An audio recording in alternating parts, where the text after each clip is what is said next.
Morning. Good morning, folks. What's up, guys? What episode do we reach now, us? You know, I kind of lose count in the episode number. 14, I think the last 15? one we were on 14. This might be 15. This might be 15. Yeah. Good morning, everybody. Sales as a profession. Myself, Jarrod Michelle, Lyndon Braffett. fantastic colleague here. And this topic today is actually talking about what we had the sales mix on, which was a huge success. So first of all, thank you to everybody that came out despite the weather. I was actually very excited because I'm thinking we got that great turnout with the weather. So imagine if we didn't have that weather issue. Yeah, and there were some people who said, "Hey, Lyndon, sorry I couldn't make it because of the weather. They didn't want to come down into the end." So I was like, cool, that's understandable. But still, thanks for at least having the mindset that you want to come to it. So it was excellent. So I had about 4 or 5 people message me with the same thing. The weather did hold them back. Yep.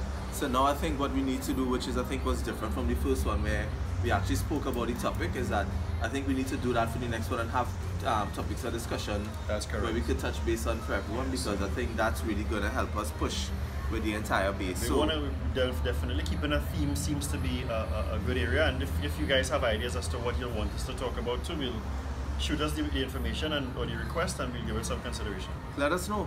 So we spoke about it before, and we had a brief discussion on it, which is what to do when no one is buying. And I had a couple of topics. I know Lyndon have his. Lyndon is always way more detailed than me. I'm never this detailed. I've written on like 1 lines. So I have like 1, 2, 3, 4, 5 points. Lyndon have like this whole iPad, and just if you see points, just points all over the place. It's crazy. But that's as I say, that's the difference with us. Like it's such a good balance. As I always tell people, we have the same objective, but like we go at it from 2 different points. It's like trying to reach Toko, but like different routes to get there. Yeah, I'm coming from Port of Spain side, and he's coming from San Fernando. So we go different routes, but it's all exciting. So the thing about it, guys, is that everybody want to make the excuse about the economy. Things are bad. Things ain't going good. Nobody buying. Blah blah blah. Industry saturated. Whatever. Yeah. So I find it's a lame excuse. I find it's just the easy way out. And to me, when it gets into times like this, is the perfect time where you're supposed to be trying a variety of things. So I don't know if you think we should do this 1 point, 1 point? Yeah, we could go 1 point, 1 point, but let's say this point first. Like if you were talking to anybody else other than us, especially if you were talking to Gary V and you were bringing up the excuses, for those of you all that follow Gary V, you know that every excuse that you would have brought to him, he would have said, and so what are you going to do about it? Yeah?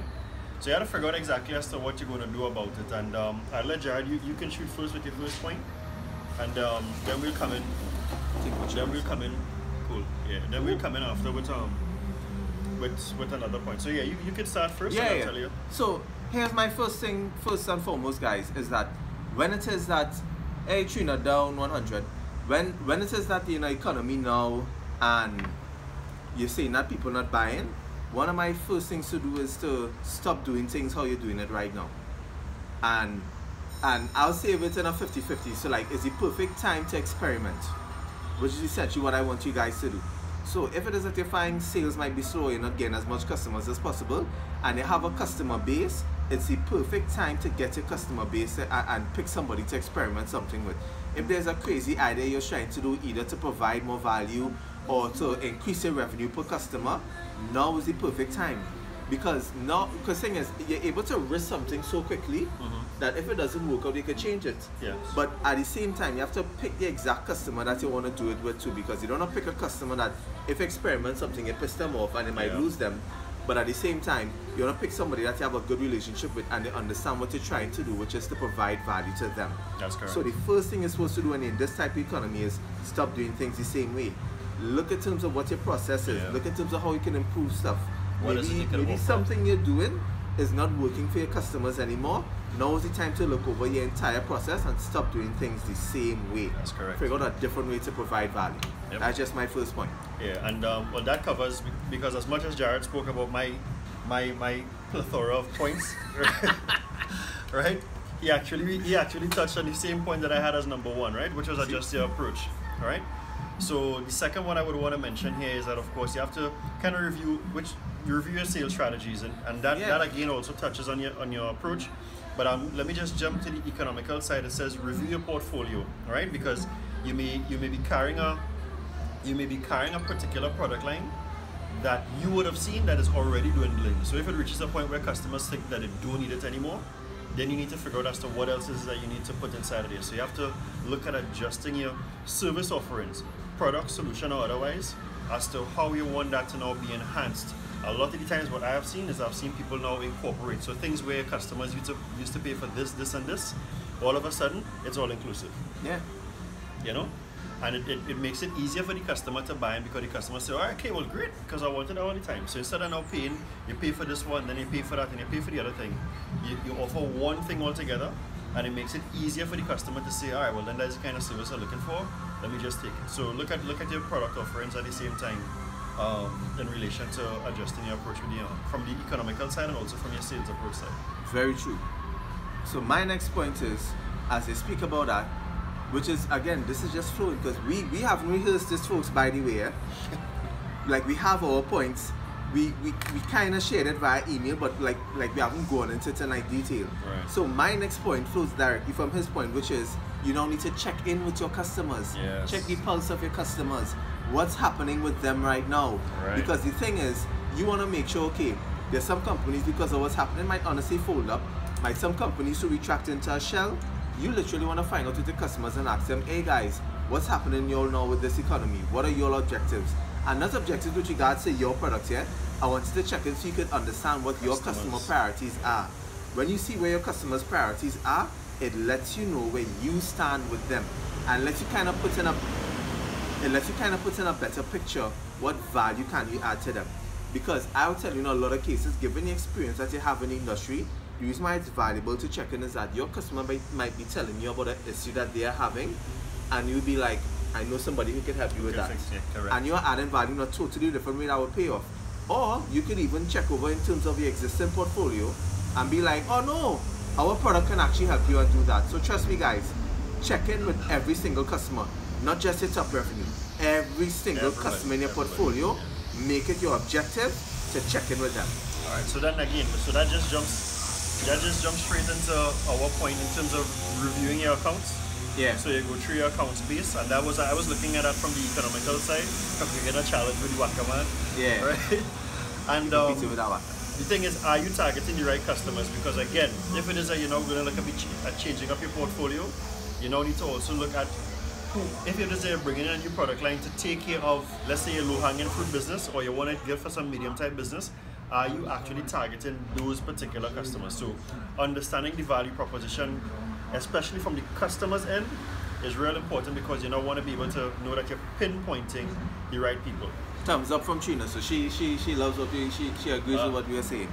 So give us some hearts and stuff. Just keep tapping on the hearts aspect there.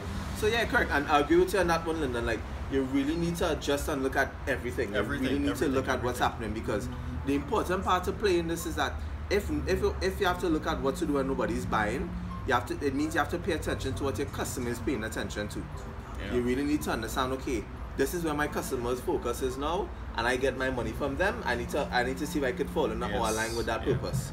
And that's super important. Yeah. And if it is that you haven't been, if that hasn't been a practice, I'll tell you what I've seen in Trinidad. We take it for granted that our customers are going to continue taking the same type of service over and over. And we don't periodically go back to say, listen, what is it that you need? How is my service to you? And what is happening in your environment or in your industry that you know we could try to adjust to see how. And if you take it for granted like that, what's going to happen? You're going to have another guy. I think Jarrod and I spoke about that with major accounts a couple of weeks back. Somebody's going to slip in there, ask them all the right questions, and take the customer away. Because somebody's paying attention. Somebody's looking, seeing, and listening to everything that your customer is complaining about or trying to achieve, and they're going to make sure and deliver that for them. And you're not going to lose that account quickly. All right?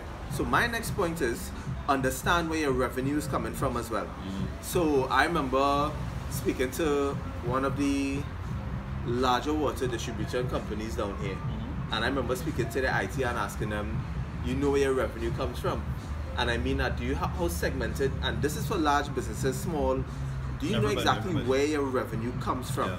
So I'm talking about, does this parlor sell my product, this supermarket, this, and if it is that revenue is going down, where exactly is the revenue going on? Where you're losing it. Because you want to actually pinpoint exactly what's going on, because you want to be able to determine, okay, do we put efforts to increase the revenue here? Is it that we made an error here that caused the revenue to dip? And a lot of companies don't have this in place. You don't understand who or where revenue is coming from. And that comes from in line with the previous point, as in understanding your customer base and how it's segmented. So it's important to understand to divide the customers into different revenues, and to understand who's going to give you that sort of benefit that you have overall. Yeah, that's important. Right? Yeah. Know your revenues coming from. Well, good. So I'll scratch out that one because that was actually there too. Thing is, of course, when it comes to now your sales activity, because I broke this up into two areas, right? So I looked at it from the performance-based aspect and also from the economical aspect. So let me go on the performance-based aspect. Right. There is always business out there, but now you have to now be creative to find out exactly as to where it is where you want to now pinpoint your services. So again, from your sales activity, go back into your quotes. Look to see as to what is it that you would have had out there recently. Look through your entire pipeline. Look through your entire pipeline, because there are certain things I'm pretty sure that you can possibly bring up, or there may be quotes, because we know follow-up is a big thing with salespeople. That's our Achilles heel. Big problem. That is the Achilles heel of sales. So if you may actually have quotes and opportunities that's outstanding that you need to actually follow up on, because I know from in my past sales days, there were quotes that when I followed up on it, guess what the customer told me? Boy, I purchased something from somebody last month. I say you forget me. Exactly.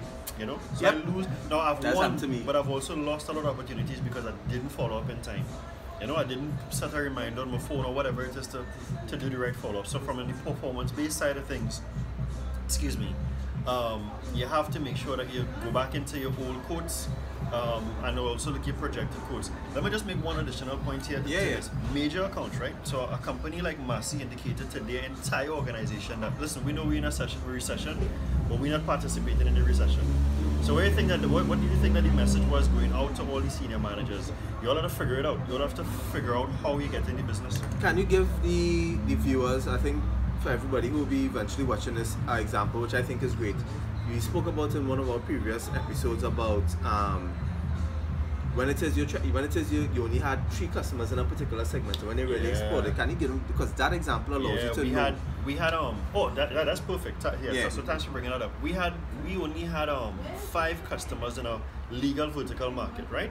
So in all the legal companies within Trinidad and Tobago, we only had 5 of them, and we were told, listen, you guys have to find the business. And that statement that I mentioned, where Massey said, listen, we're not participating in the recession, it forced us to think as to when we were going to get the business.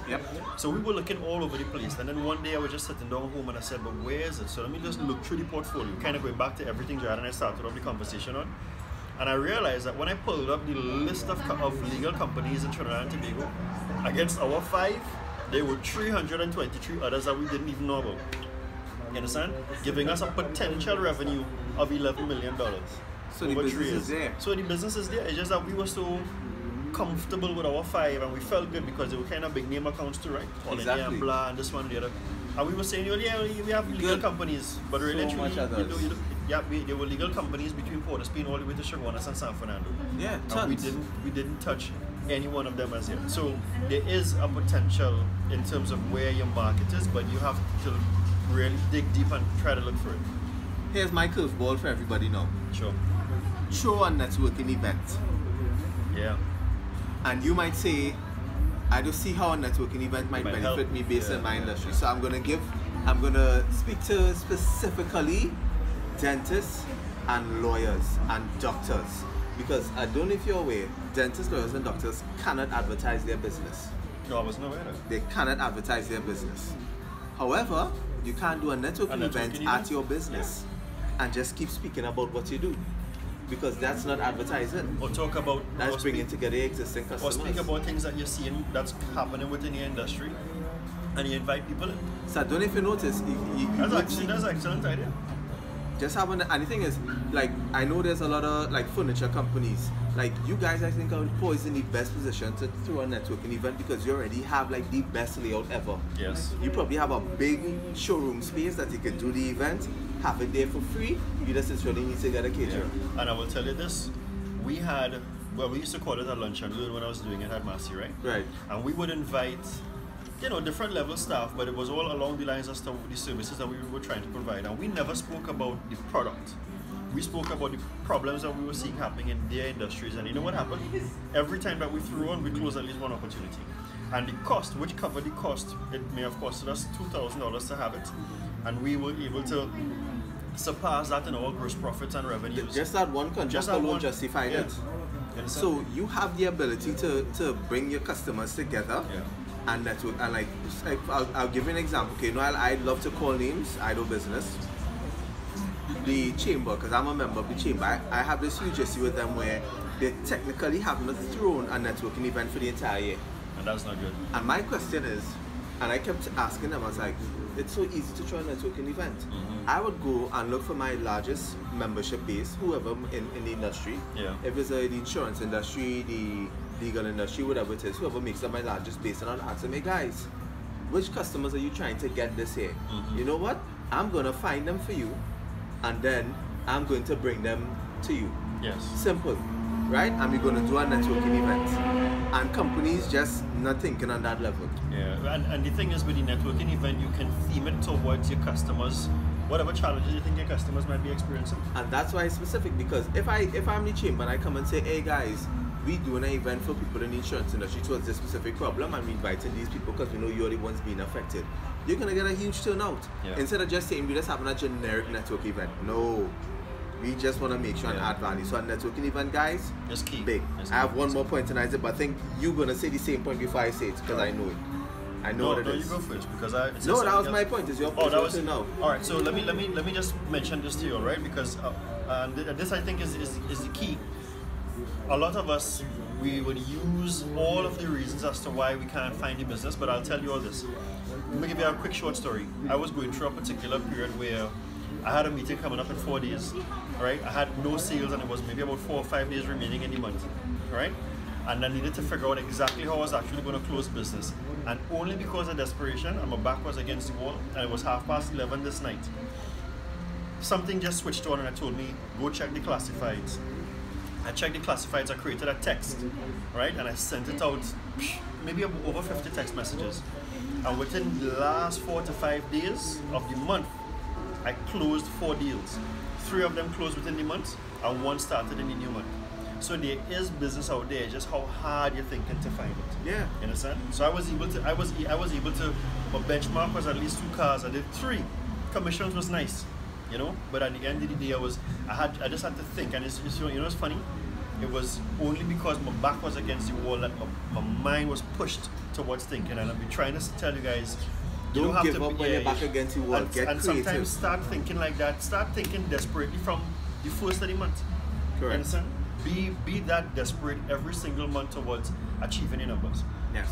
Understand? Not just when you're back against the wall, because you're not going to always strike it like that every single time. You know, so I always use that story that there is business out there, because I was thinking, wait, I exhausted all my efforts, but really no, I didn't try hard enough, I didn't think hard enough. And because I woke up in the morning and got back 2 messages saying, listen, you know, I like what you're saying, because people were selling their cars to buy another car. Yep. You know, so there is opportunity, guys. You just have to make sure and think, be creative, and just go deep in terms of your thought. And Trina Dong, as you're here and I realize you're watching, let me know if you have any questions for us. It might not even be along the same topic that we're talking about, but if you have any questions, please let us know. So that was your own, right? Yeah, I think that's my main last one for you. My main last point is, there's the best time to do training for your team. Yep. And training can come in many forms. It don't have to be paid. It can be in the form of lunch and learns, where people share different things, where people learn about different stuff, where people get to understand different aspects of the business. So I will go on a lunch and learn, because here's the thing.